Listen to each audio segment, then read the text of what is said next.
Hello everyone, warm welcome to all of you. सभी का स्वागत है। इस वीडियो में हम new chapter anatomy of flowering plants को स्टार्ट करेंगे और इसमें हम हेडिंग द टिश्यूज के अंदर मेरिस्टेमेटिक टिश्यूज को कम्प्लीटली कवर करेंगे। Very first is the introduction. देखिए, study of internal structure of plant is called anatomy. देखिए, इससे पहले हमने मॉर्फोलॉजी कवर किया था। मॉर्फोलॉजी का मतलब होता है एक्सटर्नल स्ट्रक्चर, और इस चैप्टर के अंदर हम प्लांट के एनाटॉमी को, इट मीन्स इंटरनल स्ट्रक्चर को कवर करेंगे। देखिए, किसी भी लिविंग का smallest structural functional genetic units क्या होता है? सेल होता है। ठीक है, बहुत सारी सेल्स का ग्रुप जो होता है वो टिश्यू बनाता है, और जब टिश्यू जो है एक फिक्स शेप में आ गए हैं, एक फिक्स फंक्शन परफॉर्म करेंगे, उसको हम ऑर्गन कहते हैं। Plants have cells as basic units. Plants जो होते हैं इनका भी बेसिक यूनिट जो होता है वो सेल होता है। सेल्स फर्दर जो होते हैं ऑर्गेनाइज होकर के टिश्यूज बनाते हैं, और टिश्यूज फर्दर ऑर्गेनाइज होकर के ऑर्गन्स बनाते हैं। डिफरेंट ऑर्गन्स जो होते हैं उनका अपना डिफरेंट इंटरनल स्ट्रक्चर होता है। देखिए, डिपेंड करता है वो फंक्शन के ऊपर। जैसे देखिए, एंजियोस्पर्म जो होते हैं like monocots and dicots, plants have different anatomical structure. Monocot dicot जो प्लांट्स होते हैं इनके अंदर आपको अलग अलग एनाटॉमिकल स्ट्रक्चर देखने को मिलेंगे। These internal structures show the adaptations to diverse environment. अब देखिए, ये अलग अलग इंटरनल स्ट्रक्चर होने का रीज़न क्या रहेगा? उनका अपना अडेप्टेशन। और अडेप्टेशन जो है वो एनवायरनमेंट के अकॉर्डिंग, जैसा एनवायरनमेंट होगा वो वैसा अपने अंदर डेवलपमेंट करेंगे, बिकॉज उन्हें वहाँ सर्वाइव होना है।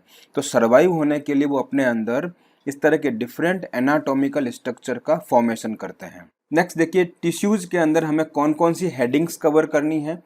देखिए, ये प्लांट टिश्यूज़ जो होते हैं टू टाइप के होते हैं, मेरिस्टेमेटिक टिश्यूज़ और परमानेंट टिश्यूज़। मेरिस्टेमेटिक टिश्यूज़ जो होते हैं वो कंटिन्यूसली डिविजिबल होते हैं, like apical meristem, intercalary meristem, lateral और सेकेंडरी मेरिस्टेम। देखिए, परमानेंट टिश्यू डिवाइडेशन परफॉर्म नहीं करते हैं। ये टू टाइप्स के होते हैं, simple permanent tissues and complex permanent tissue. देखिए, सिंपल परमानेंट टिश्यू जो होते हैं इनको हम पेरेनकाइमा, कोलेनकाइमा एंड स्क्लेरेनकाइमा में डिवाइड कर सकते हैं। फिर देखिए, कॉम्प्लेक्स परमानेंट टिश्यू को जाइलम और फ्लोएम में डिवाइड करते हैं। जाइलम के 4 कंपोनेंट्स होते हैं, tracheids, vessels, xylem fibre and xylem parenchyma. Phloem में देखिए, इनके भी 4 कंपोनेंट्स हैं, sieve tubes element, companion cells, phloem parenchyma and phloem fibres. तो इस वीडियो में हम बेसिकली मेरिस्टेमेटिक टिश्यूज को कम्प्लीटली कवर करेंगे। देखिए, टिश्यूज क्या होते हैं? Tissue is a group of cells having common origin and perform common function. देखिए, टिश्यूज के अंदर बहुत सारी सेल्स का ग्रुप होता है, और सभी सेल्स जो है इनका ऑरिजिन सेम है, साथ में वो सेम फंक्शन परफॉर्म करते हैं, उसको हम टिश्यू कहते हैं। 2 types of tissues are present in plants. Plant के अंदर आपको 2 टाइप्स के टिश्यू मिलेंगे on the basis of the cell that capable to divide or not। डिवाइडेशन परफॉर्म करने या नहीं करने के बेस पर टिश्यूज को 2 टाइप में डिवाइड किया है। First meristematic tissues and second is the permanent tissue. Next heading देखिए, मेरिस्टेमेटिक टिश्यूज। आपके सामने ये जो ए इमेज है ये बेसिकली रूट का एनाटॉमिकल स्ट्रक्चर है, और ये जो बी इमेज है ये शूट का एनाटॉमिकल स्ट्रक्चर है। अब देखिए, रूट एनाटॉमिकल स्ट्रक्चर के अंदर यहाँ पर आपको रूट कैप मिलता है जो सबसे आगे होता है, और रूट कैप के जस्ट पीछे जो होता है रूट एपिकल मेरिस्टेम मिलेगा। ये कंटिन्यूसली डिविजिबल सेल्स का ग्रुप होता है। ठीक है, फिर यहाँ पर प्रोटोडर्म, कॉर्टेक्स, सेंट्रल सिलेंडर, ये सभी आपको स्ट्रक्चर मिलेंगे। और बी इमेज देखिए, जो शूट का एनाटॉमिकल स्ट्रक्चर है, यहाँ पर आपको एक्सिलरी बर्ड मिलेगी। ये शूट एपिकल मेरिस्टेमेटिक जोन है, और ये लीफ प्राइमोडियम होते हैं जो न्यू लीव्स का फॉर्मेशन करते हैं। अब देखिए, मेरिस्टेम की डेफिनेशन क्या होती है? The growth in plants is restricted to specialised region of active cell division called meristematic cells. देखिए, प्लांट के अंदर ग्रोथ जो है सभी पार्ट में परफॉर्म नहीं होती है। लेकिन जिस पार्ट में ग्रोथ परफॉर्म होती है इट मीन्स उन पार्ट्स के अंदर मेरिस्टेमेटिक सेल्स का ग्रुप मिलता है, उनको मेरिस्टेम कहते हैं। ठीक है, मेरिस्टेमेटिक टिश्यूज जो होते हैं वो 3 टाइप्स के होते हैं, एपिकल, इंटरकेलरी, लेटरल और सेकेंडरी। ये जो डिवाइड किया है लोकेशन के बेस पे, एपिकल जो होते हैं वो एपेक्स पर मिलता है, सबसे ऊपर मिलता है। इंटरकैलरी जो है जहाँ जहाँ बीच बीच में परमानेंट टिश्यूज जो होते हैं उनके बीच बीच में मिलता है, इंटरकैलरी होता है। और लेटरल सेकेंडरी जो होते हैं वो साइड में मिलते हैं।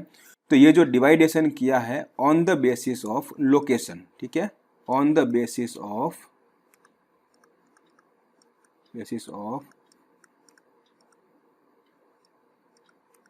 लोकेशन ऑफ मेरिस्टेमेटिक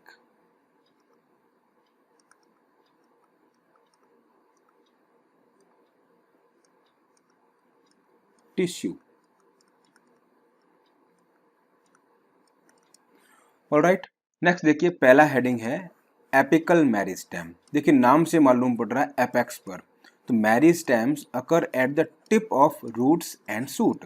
रूट और शूट इनके टिप पर, इनके एपेक्स पर मिलने वाले टिश्यूज, मेरिस्टेमेटिक टिश्यूज को एपिकल मेरिस्टेम कहते हैं। ठीक है, meristems produces primary tissues are called apical meristem.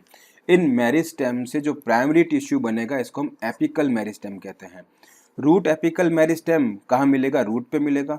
और शूट एपिकल मेरिस्टेम जो है वो शूट के टिप पर मिलेगा।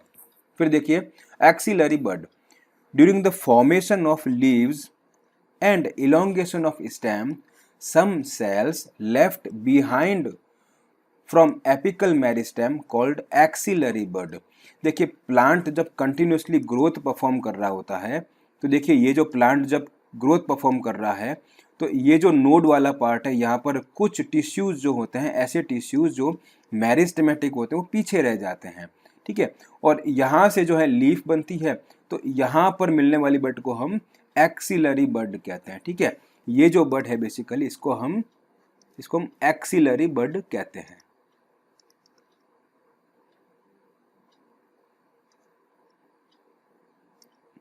ये बर्ड एक्सिलरी बर्ड होती है। फिर देखिए axillary bud is present in axil of leaf. देखिए ये वाला पार्ट जो है इसको हम एक्साइल ऑफ लीफ कहते हैं। ऑलराइट, इसको हम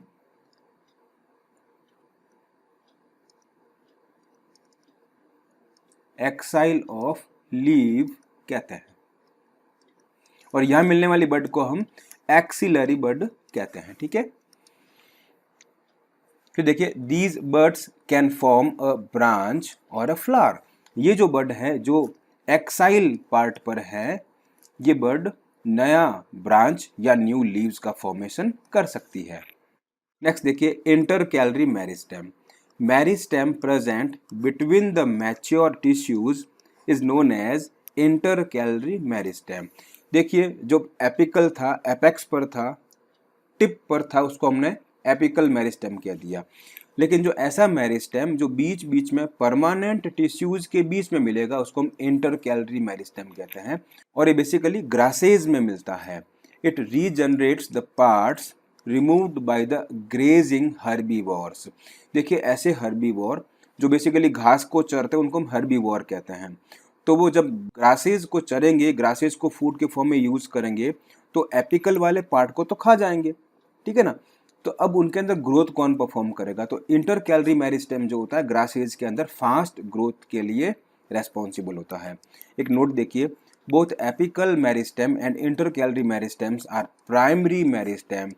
दोनों जो हैं प्राइमरी मेरिस्टेम होते हैं, ध्यान रखना है। और ये बेसिकली प्लांट की लेंथ जो होती है, ठीक है, प्लांट की लेंथ को इंक्रीज करने के लिए रेस्पॉन्सिबल है। कौन?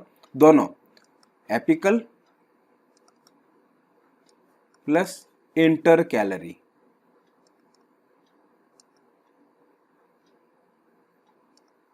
ऑलराइट, नेक्स्ट देखिए primary meristems appear early in life of a plant and contribute to the formation of primary plant body. देखिए प्राइमरी प्लांट बॉडी जो होता है इसका मतलब ये प्राइमरी ग्रोथ में रेस्पॉन्सिबल है, और प्राइमरी ग्रोथ का मतलब होता है लेंथ में इंक्रीज होना। प्राइमरी ग्रोथ का मीनिंग होता है लेंथ इंक्रीज होना, ठीक है ना।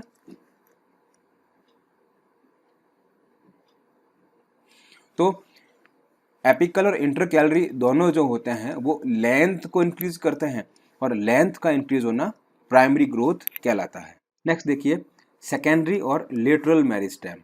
This meristem occurs in the mature region of roots and shoots of plants. देखिए जब प्राइमरी ग्रोथ परफॉर्म हो गया है, प्राइमरी ग्रोथ का मीनिंग होता है लेंथ का इंक्रीज होना। तो प्लांट को जितनी लेंथ इंक्रीज करनी है उतना उसने कर लिया है, तो अब वो सेकेंडरी ग्रोथ परफॉर्म करेगा। तो सेकेंडरी ग्रोथ का मीनिंग होता है कि जो गर्थ डायमीटर है, इट मीन्स जो स्टेम का डायमीटर है उसका इंक्रीज होना, उसको हम सेकेंडरी ग्रोथ कहते हैं। तो उसके लिए रेस्पॉन्सिबल सेकेंडरी या लेटरल मेरिस्टेम होते हैं। तो जब मैच्योरिटी कंप्लीट हो गई है, प्राइमरी ग्रोथ कंप्लीट हो गई है, तब प्लांट सेकेंडरी ग्रोथ परफॉर्म करेगा। उसके लिए सेकेंडरी या लेटरल मेरिस्टेम रेस्पॉन्सिबल होते हैं। Meristem appears after primary meristem is secondary और लेटरल मेरिस्टेम। देखिए प्राइमरी मेरिस्टेम के कंप्लीटली ग्रोथ करने के बाद में, it means complete length increase होने के बाद में सेकेंडरी मेरिस्टेम जो है वो एक्टिवेट होता है, इसलिए इसको सेकेंडरी मेरिस्टेम कहते हैं। और ये सिलेंड्रिकल मेरिस्टेम होते हैं। These are responsible for secondary tissues। जो secondary tissues हैं लेटरली लोकेटेड होते हैं, इसकी ग्रोथ में ये रेस्पॉन्सिबल होते हैं। एग्जाम्पल देखिए fascicular vascular cambium, इंटरफैसिकुलर cambium and cork cambium जो होते हैं प्लांट में सेकेंडरी ग्रोथ के लिए रेस्पॉन्सिबल होते हैं। Newly formed cells become structurally and functionally specialised. देखिए जो सेल्स फर्स्ट टाइम बन गई है, बाद में वो मैच्योरिटी हो जाएगी और मैच्योर होने पर वो एक फिक्स फंक्शन परफॉर्म करेगी, ठीक है। उसको हम परमानेंट सेल कहेंगे और बाद में उसमें डिवाइडेशन कैपेसिटी भी नहीं रहेगी।